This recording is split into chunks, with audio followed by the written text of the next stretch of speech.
লীগ নেই এবং আওয়ামী লীগ বেসরকারিভাবে বা অপ্রাতিষ্ঠানিকভাবে এই ভোটকে নিয়ে খেলেছে। তারা কোথাও বিএনপিকে দিয়েছে, কোথাও জামাতকে দিয়েছে।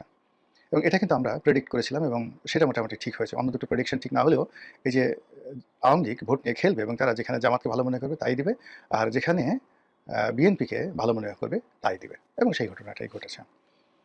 তো নির্বাচনের ফলাফলের পর আমরা সবকিছুতে যে তাড়াহুড়ো দেখলাম, সবকিছুতে যে নাটকীয়তা দেখলাম, সেখান থেকে কিন্তু সন্দেহটা শুরু হলো। জনাব তারেক রহমান সাহেব দেশের বাইরে থেকে এলেন। তারপর একেবারে সবকিছু মানে উনি এলেন, আসার পরে উনার আম্মা ইন্তেকাল করলেন। তারপর এটা উনার আগমন উপলক্ষে বিশাল একটা জনসমাবেশ হলো, আর তার আম্মার মৃত্যু উপলক্ষে বিশাল একটি যাকে বলা হয় জানাজা হলো, এবং সেই জানাজা শহীদ প্রেসিডেন্ট জিয়াউর রহমান কিংবা শহীদ হাদি ওসমান হাদির যে জানাজা, সেই জানাজার চেয়ে যে বড় হয়েছে এটা প্রচারের একটা যাকে বলা হয় আমরা সর্বত চেষ্টা দেখলাম।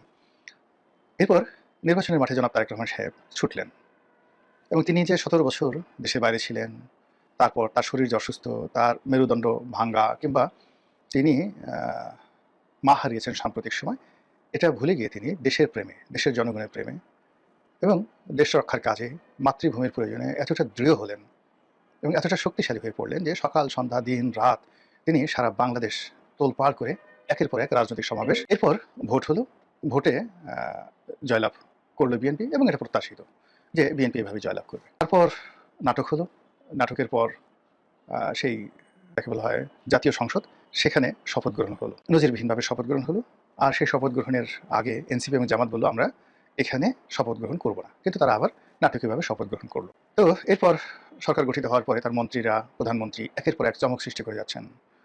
সেই প্রচণ্ড গরমের মধ্যে অনেক মন্ত্রী কোট পরছেন, টাই পরছেন।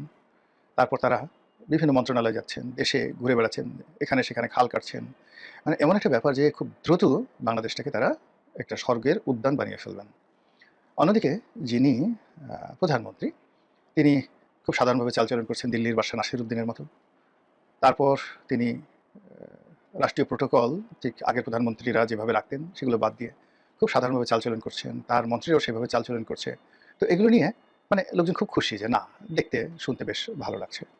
কিন্তু এরই মধ্যে জামাত অভিযোগ করেছে যে তারা বিভিন্ন অন্তত ৫০টি আসনে তারা নিশ্চিতভাবে জয়লাভ করেছিল।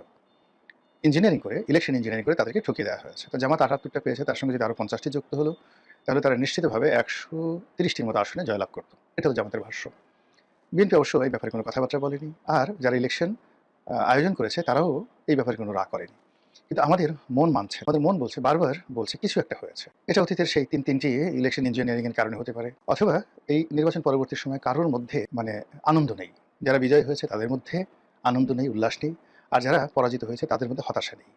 সবকিছু দেখে মনে হয়েছে যে আমি ডামি, আমি মামু, বা চাচা ভাতিজা, শালাদুলা ভাই, তাদের মধ্যে সমঝোতামূলক যখন একটা জিনিস হয়, কুক কুক পলাপলি খেলা হয়, তো সেক্ষেত্রে যে ফলাফল হয়, এই নির্বাচনের সেই ফলাফলের পর আমাদের মনে হচ্ছে যে সবার নিরানন্দ ভাব দেখে মনে হচ্ছে তো আমরা যারা নাদান বান্দা, নাখান্দা বান্দা, আমরা হয়তো অনেক কিছু জানি না, অনেক কিছু বুঝি না, কিন্তু আমাদের দেশে যারা মিলিটারি এক্সপার্ট রয়েছেন, বিভিন্ন সময়ে সাহস দেখিয়েছেন, নানা রকম কথাবার্তা তথ্য বলার চেষ্টা করেছেন, তাদের মধ্যে কেউ কেউ, বিশেষ করে কর্নেল হাসিন, যিনি আয়নাঘরে গুম হয়েছিলেন, তো তিনি একটি বক্তব্য দিলেন যে দিল্লিতে সাবেক রেজিমের যে সকল ইলেকশন ইঞ্জিনিয়ার রয়েছেন, যারা সেই আমিরামি নির্বাচন, রাতের নির্বাচন অত্যন্ত সফলভাবে করেছিলেন, এ সকল দাগি আসামি তারা দিল্লিতে পালিয়ে গিয়েছিলেন।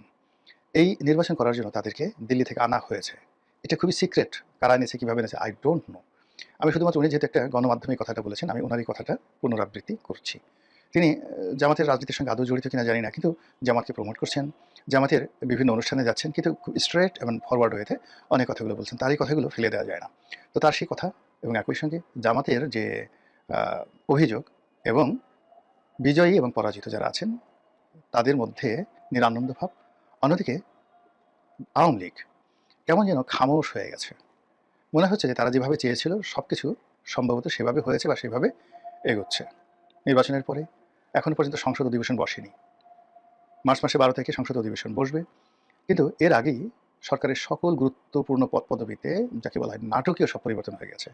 বাংলাদেশ ব্যাংকের গভর্নর, দুর্নীতি দমন কমিশনের চেয়ারম্যান, সচিবালয়ের ক্যাবিনেট সেক্রেটারি থেকে শুরু করে অনেক গুরুত্বপূর্ণ সেক্রেটারি যারা বাদ পড়েছেন, নতুন নিয়োজিত হয়েছেন।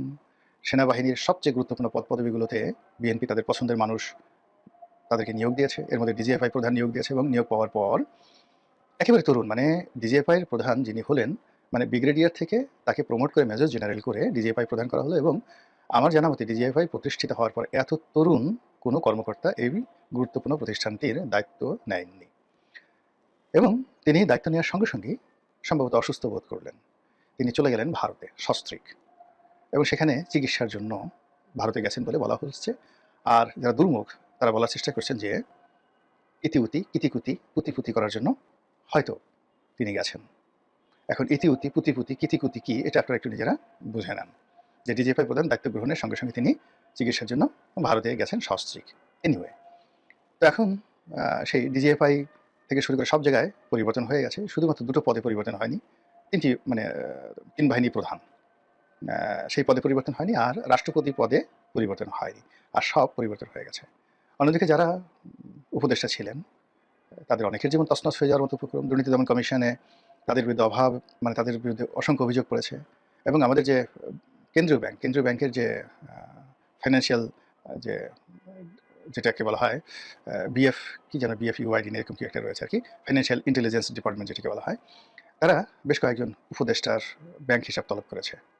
তো এই হলো অবস্থা। আর সেই অবস্থার মধ্যে যখন এরকম ইঞ্জিনিয়ারিংয়ের কথা আসছে তখন আমরা ভাবছি তুমি কেমন করে গান করো হে গুণী।